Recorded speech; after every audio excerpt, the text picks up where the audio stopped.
मैं शादी के बाद बहुत खुश थी। मुझे प्रेग्नेंट हुए 3 महीने गुजरे थे कि जब अचानक मेरे पति की मृत्यु हो गई। मैं बहुत रोई, मगर अपने बच्चों के लिए मैंने सब्र कर लिया। इस वाक्य को 3 साल गुजर चुके थे और अब मैं नॉर्मल हो चुकी थी। एक दिन मैं अपने बच्चों को स्कूल से लेने गई। रास्ते में ही कब्रिस्तान आया तो मैं अपने पति की कब्र पर पढ़ने के लिए सोचा। जैसे ही मैं कब्रिस्तान में दाखिल हुई और पढ़ने लगी, अचानक अपने पति की कब्र को देखकर मेरा दिल फट गया, क्योंकि मेरा पति तो मेरा नाम अमीना है। मैं अपने घर की लाडली बेटी थी, क्योंकि मैं 5 भाइयों की इकलौती और सबसे छोटी बहन थी, जिसकी वजह से मेरे भाई मेरे हर ख्वाहिश को पूरा करते। मेरे मुंह से निकलने वाला हर लफ्ज उनके लिए हुक्म हो जाता, जिसे वो लोग रद्द करना गुनाह समझते थे। मैं इसी लाड़ प्यार की वजह से काफ़ी बिगड़ चुकी थी, जिसकी वजह से मैं अपनी हर ख्वाहिश पूरी होने की उम्मीद से अपने हर बात पर ख्वाहिश को जरूर अपने भाइयों को बताती। मुझे यह बिना सोचे विचारे पूरा कर देता। मेरी ईगो इस हद पर बढ़ गई कि मैं इंसानों को भी कुछ न समझती थी। यही मेरी सबसे बड़ी गलती थी, जिसका सबक मुझे जिंदगी ने दिया था। तब मुझे नहीं पता था कि मेरी जिद की वजह से मैं बर्बाद हो जाऊंगी। अमीना, जिद ना किया करो, एक दिन नुकसान उठाओगी। माँ अक्सर मुझे टोकती रहती, मगर मैं उनकी एक न सुनती और यूं ही छोटी से छोटी और बड़ी से बड़ी बातचीत करती रहती। मुझे सही गलत की तो तमीज न रही, क्योंकि मुझे पता था मेरी बात रद्द नहीं होती। मैं कॉलेज भाई के साथ जाती और ड्राइवर के साथ वापस आती। एक दिन मैं कॉलेज की छुट्टी के वक्त रास्ते में खड़ी ड्राइवर का इंतजार कर रही थी, जो काफी लेट हो चुका था। एक तो भूख और दूसरी गर्मी की वजह से मुझे बहुत ज्यादा गुस्सा आने लगा था। मैं सड़क पर नजर गड़ाए खड़ी थी कि कहीं से ड्राइवर आ जाए तो जल्दी से चली जाऊं। उस इंतजार में मेरे पास एक बाइक आकर रुकी थी। बाइक पर बैठे इंसान ने हेलमेट पहना हुआ था, इसलिए मैं उसे पहचान न सकी। मुझे बहुत गुस्सा आया, मगर उससे पहले कि मैं उससे कुछ सुनती, वह आदमी ने अपना हेलमेट उतार दिया, जिसे मैं उसका चेहरा देख सकूं। वह मेरी खाला का बेटा था। मैं उसे देखकर खुश हो गई। मुझे वह बहुत पसंद था। मैं तो अपनी खुशी में आसपास को ही भूल गई। आप यहाँ? मेरा मतलब है कि आप मेरे कॉलेज के आसपास क्या कर रहे हैं? मैं मुस्कुराते हुए पूछा था। हाँ, बस तुम्हारे कॉलेज के आसपास बने मार्केट में कुछ काम था, तो इसलिए यहाँ आ गया। खैर, तुम बताओ, यहाँ क्या कर रही हो? उसने मुझे देखने से कतराया। उसकी नजरें जमीन पर गड़ी थी। वह ऐसे ही था, इसलिए मुझे कहीं न कहीं मुझे वह अच्छा लगने लगा था। घर जाना है, मैं ड्राइवर का इंतजार कर रही हूँ, मैं काफी थके हुए लहजे में कहा था। क्या तुम मुझे घर छोड़ दोगे? उसके कुछ बोलने से पहले ही मैं जल्दी से कह दिया, तो वह सोच में पड़ गया। अब तुम सोच क्या रहे हो? मुझे घर में ही तो छोड़ना है। छोड़ दो, तुम्हारी मेहरबानी होगी, मैंने एक उदास लहजे में कहा था। मेरी यूं कहने पर मुझे देखने लगा और फिर गहरी सांस लेता हुआ बोला, ठीक है। मैं उससे बाइक स्टार्ट करते हुए कहा तो मैं उसके पीछे बैठ गई। वह मुझे घर छोड़कर चला गया। माँ ने उसे बहुत कहा रुकने का, मगर वह नहीं रुका। मेरी मौसी दूसरे शहर में रहती थी, कभी कभी हमारे घर आई थी। मन से बहुत अच्छी थी और मुझसे मोहब्बत भी करती थी। एक दिन अनवर, मेरा करजन, वह मेरा घर आया। मौसी ने बताया था कि वह किसी काम से कुछ दिन रुकेगा। मैं सुबह सवेरे उठकर उसके लिए नाश्ता बनाने लगी। इसी तरह मैं उसका हर काम खुद करती थी। घर वाले हैरान थे कि मैं यह सब क्यों कर रही हूँ, मगर मैं चाहती थी कि वह मुझे याद रखे। एक दिन मैंने सुना कि वह किसी से बात कर रहा था। मुझे लगा वह किसी लड़की से बात कर रहे हैं, मगर जैसे ही मैं उसके कमरे में गई, उसने मोबाइल बंद कर दिया, जैसे वह मुझे कुछ छुपाना चाहता हो। मैं भी सवाल नहीं किया और वापस आ गई। और चंद दिनों में मुझे लगातार लगा कि वह मुझे कुछ छुपाता है। उन्होंने मुझसे अजीब रवैया रखा था, मगर मैं भी बहुत जिद्दी थी। उन सब के बावजूद उसे कुछ न कहती, और इन चंद दिनों में कब मुझे उससे प्यार हो गया पता ही नहीं चला। जब वह वापस जाने लगा तो मेरा दिल उदास हो गया। मैं सोच लिया था यह बात मैं अपने भाई को बता दूंगी। ये वही है जो मुझे अनवर को मिलवा सकते हैं। मैं भाई से कहा तो वह चुप हो गए। अब आप लोग कुछ बोल क्यों नहीं रहे हो? जवाब तो दो। मैं उन्हें चुप देखकर कहा था, मीना मौसी से बात करेंगे, फिर सोचते हैं। भाई ने मेरे सर पर हाथ रखकर मुझे कहा था। मैं खुशी खुशी कमरे में चली गई। अगले दिन हम सब मौसी के घर गए थे, तो भाई ने उनसे बात की, जिस पर उन्होंने सिर्फ इतना कहा था कि वह अनवर से बात करके बताएंगे। हम सब वापस आ गए। मौसी की बात पर मैं बहुत उदास हो गई थी और सीधे कमरे में आ गई थी। मुझे लगातार फिक्र सता रही थी कि वह क्या फैसला करेंगे। अगले दिन जब मौसी इनकार किया तो मेरी जान निकल गई थी। भला वह कैसे इनकार कर सकती थी? हालांकि वह मुझसे बहुत मोहब्बत करती थी, मगर अब मुझे बहुत दुख हुआ था उनके रवैये से, उनके इनकार से। यह बात मैंने दिल से लगा ली, जिसका नतीजा बुखार की सूरत सामने आया था। सब भाई मेरी तबीयत की वजह से परेशान थे। वह मुझे ऐसे नहीं देख सकते थे। मैं यह नहीं जानती थी कि मुझे अनवर से शादी करनी है, किसी भी कीमत पर। आपको जो करना है करो, मगर उसे राजी करो। किसी भी हालत में, किसी भी कीमत पर मुझे अनवर चाहिए। अगर वह मुझे नहीं मिला तो मैं खुद को खत्म कर लूंगी, मैं चिल्लाते हुए कहा था। सब डर गए, भाई मजबूर हो गए। उनकी लाख समझाने पर भी मैं इस बात पर जिद लगा ली कि मुझे अनवर ही चाहिए, किसी भी कीमत पर। मैं मौसी से बात की तो उन्होंने जबरदस्ती अनवर को राजी किया। मुझे इस बात से कोई फर्क नहीं पड़ता था, मैं तो खुशी खुशी सब तैयारी कर रही थी। मंगनी वगैरह की वजह सीधा शादी तय हुई। 1 महीने बाद में अनवर के घर उसकी पत्नी की हैसियत से आ गई। मुझे महसूस हुआ कि जैसे वह चुप रहने लगा था, मगर फिर भी मैंने परवाह न की। मुझे अपनी खुशी से किसी चीज का होश न था। कौन खुश है कौन नहीं है, हर चीज से बेखबर थी, जो कि मेरी दूसरी गलती थी। मैं मौसी के ख्याल रखते रखते घर की जिम्मेदारियां का भी ख्याल रखा। अनवर मुझसे दूर दूर रहता, सुबह ऑफिस और शाम को दोस्तों के साथ गुजारता और रात को देर से घर आता। मैं मौसी से शिकायत की तो उन्होंने कहा कि यह मेरी जिद का नतीजा है। मैं परेशान हो गई थी। मैंने अनवर से बात करने का सोचा, इसलिए आज मैं जाग रही थी। अनवर 12 बजे आ चुके थे। मुझे बहुत नींद भी आ रही थी, मगर फिर भी मैं जबरदस्ती आंखें खुली रखने की कोशिश कर रही थी। तब एकदम दरवाजे की चरचर आहट से उठकर मैं बैठ गई। वह जैसे ही अंदर आया, मुझे जागता देखकर हैरान हुआ, फिर मेरे पास बैठ गया। अमीना ठीक हो? वह मेरे माथे पर हाथ रखते हुए पूछने लगा। मैं ठीक हूँ, बस मुझे तुमसे बात करनी है, मैंने उसका हाथ पकड़ते हुए कहा था। बोलो क्या बात करनी है? वह अपना हाथ छुड़ाते हुए बोला। तुम मुझसे नाराज हो? मतलब शादी से राजी नहीं हो क्या, जो तुम ऐसा रवैया रख रहे हो? देखो मुझे दुख होता है तुम्हें यूं देखकर। तुम मुझे नजरअंदाज करती हो, यह मुझे बर्दाश्त नहीं होता है। मैं अपने दिल पर उठने वाले सारे सवालात उसके सामने रख दिए थे। बदले में वो मुस्कुरा दिया। अरे यार, इतनी सी बात पर तुम परेशान हो? मैं तुमसे नाराज नहीं हूँ, बस ऐसे ही कुछ परेशान था, इसलिए तुम्हें वक्त ना दे सका। इतना कहकर वह हंसने लगा। फिर नहीं करूँगा, वैसे नहीं होगा। उसके बाद वह मेरा पूरा ख्याल रखता था और पूरी कोशिश करता था वह खुश रहे। अब सब ठीक था। मैं 3 महीने की प्रेग्नेंट थी। अनवर बहुत खुश था, यह शायद मेरा वहम था। मैं कमरे में बैठी सोच रही थी। वहाँ मुझे वह खबर मिली थी जिससे मेरी दुनिया ही हिल गई थी। मुझे यकीन नहीं हो रहा था वह खबर जो मुझे मिली थी वाकई सच है कि अनवर का कार एक्सीडेंट हुआ था, जिसकी वजह से वह मौके पर ही जान गंवा चुका था। मैं इस समय से काफी वक्त तक उठ ना सकी, बल्कि मैं खुद को मारने वाली हो गई थी। वह वक्त मेरे लिए बहुत मुश्किल था। खैर, मेरे पति की सभी अंतिम क्रियाएं हो चुकी थी। मैं अपने पति के बगैर इस घर में रह रही थी। इसी तरह वक्त गुजरने लगा और फिर मैंने बेटे की डिलीवरी हो गई। एक बार फिर से मैं बहुत रोई थी। इतनी बड़ी खुशी जिसमें मेरा हमसफर साथ नहीं था। मैं काफी देर से ऐसी ही रोती रही।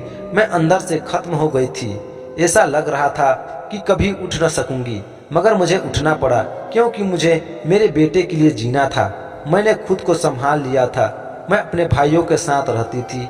मेरे देवर ने मुझे यह कहकर घर से निकाल दिया था कि मैं अब इस घर में रहने की हकदार नहीं हूँ, तुम दूसरी शादी कर लो। एक दिन भाभी ने मुझे यही बात कही थी, तो मैंने दुख से उन्हें देखा। मैं दूसरी शादी नहीं करना चाहती, मैं दर्द से जवाब दिया, क्योंकि मेरे दिल में सिर्फ अनवर है, उसकी जगह किसी को देना मेरे बस में नहीं है। मैंने यह कहा और उठ गई। मुझे भाभीियों के पास रहते काफी वक्त गुजर चुका था। मुझे वहाँ रहना भी न गंवारा गुजर रहा था। कुछ भाभीियों का वक्त वक्त पर मुझे इस बात का एहसास दिलाना कि मैं उनके दर पर हूँ, जिसकी वजह से मैं अलग घर में रहने लगी थी। इस बात पर मेरे भाई बहुत ज्यादा नाराज हुए, मगर मेरे लिए अपनी इज्जत आत्मसम्मान भी अहमियत रखती थी। मैं अकेली रह रही थी, मेरी इज्जत खत्म हो चुकी थी। अब काफी उदास रहती थी। मुझे लगता था कि मेरी हंसी अनवर के साथ ही खत्म हो गई है। मैं खुद को अकेले रहने की आदत डाल दी थी। मुझे वहाँ रहते हुए काफ़ी साल बीत गया। मेरा बेटा अब स्कूल जाने लगा था। मैं स्कूल में टीचर थी।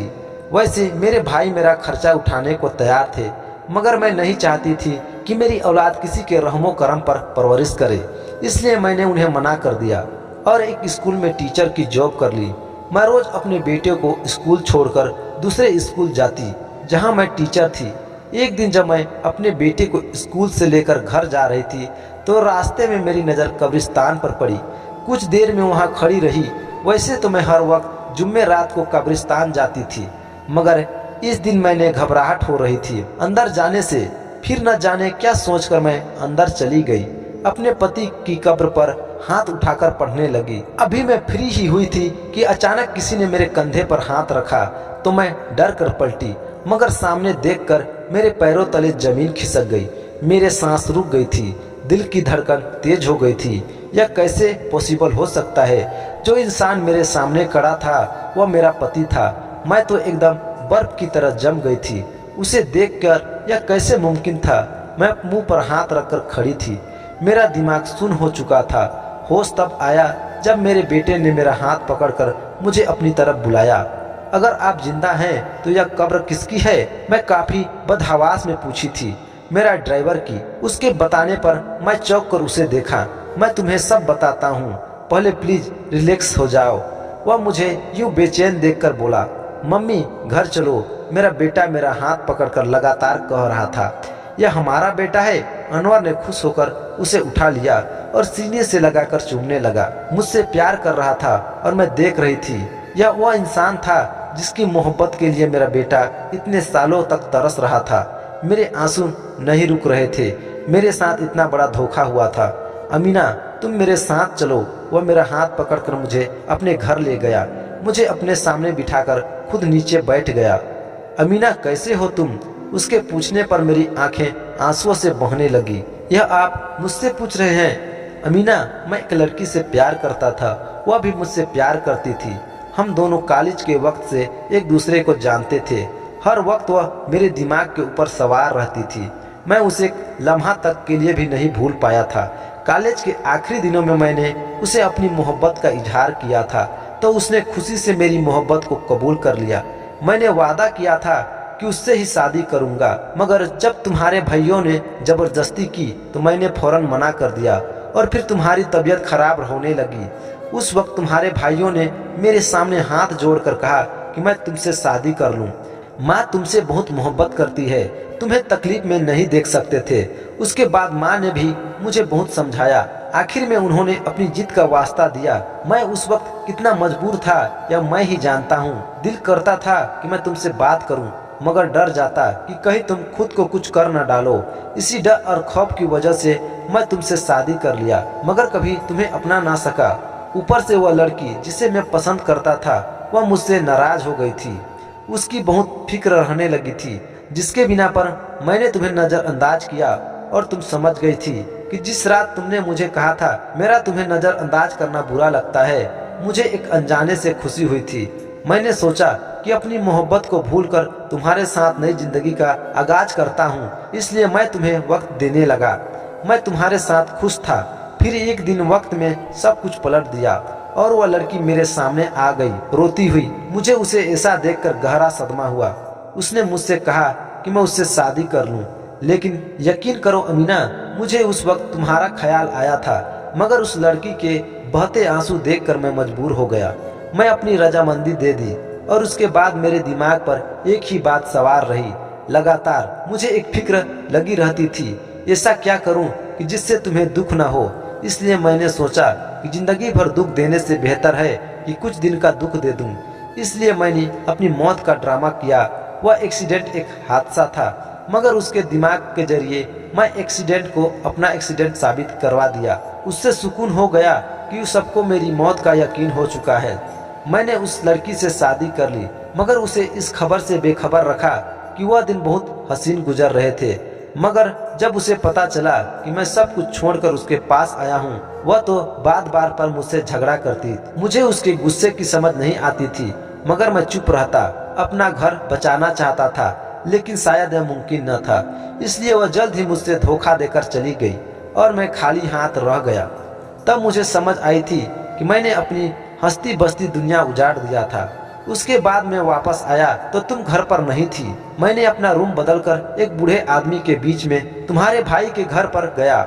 वहाँ से भी मालूम हुआ कि तुम वहाँ भी नहीं हो और मैं मायूस होकर लौटा। फिर जब कब्रिस्तान गया तो वहाँ से पता चला कि तुम रोज वहाँ आती रहती हो, इसलिए रोज यहाँ आता था कि तुमसे मिल सकूं। मगर रोज ही यहाँ बैठे बैठे रात हो जाती और आज जब तुम्हें देखा तो मेरी खुशी का इंतहा आ रही। मुझे माफ कर दो, मैं तुम्हें बहुत रुलाया है। मुझे नहीं पता कि तुम लवारिसों की तरह रहोगी। मुझे लगा कि तुम अपने घर चली जाओगी, मगर तुम वहाँ नहीं रुकी। वह मेरे सामने बैठा मुझे बता रहा था और मुझे हैरत थी। मैंने ऐसे इंसान से प्यार किया जिसने अपनी मौत का ड्रामा किया था। एक मोहब्बत के लिए मुझे तन्हा छोड़ दिया था। मुझे शर्म आ रही थी कि मेरी जिद की वजह से मेरे भाइयों ने इस आदमी के आगे हाथ जोड़े थे और आंसू रुकने का नाम नहीं ले रही थी। मेरा दिल तो दर्द से फटने को था। आज मुझे समझ आया कि माँ क्यों मुझे समझाती थी कि बिना वजह की जिद पर क्यों कहती है कि मैं नुकसान उठाऊंगी।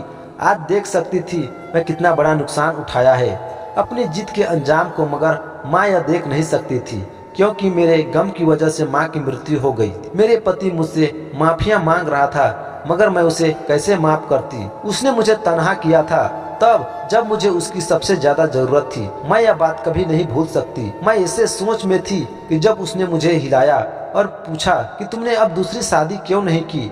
मुझे क्या पूछ रहा था? जिस मोहब्बत की वजह से मैंने अपने घर वालों को छोड़ा, उस मोहब्बत के सहारे मैंने दूसरी शादी नहीं की। मैं अपने आंसू साफ किया और उठ खड़ी हुई। मुझे माफ कर दो अमीना, वह हाथ जोड़कर कह रहा था। मैं आपको कभी माफ नहीं कर सकती अनवर। अगर वह लड़की आपको धोखा न देती तो आप कभी वापस नहीं लौटते। मैंने दुख से कहा था।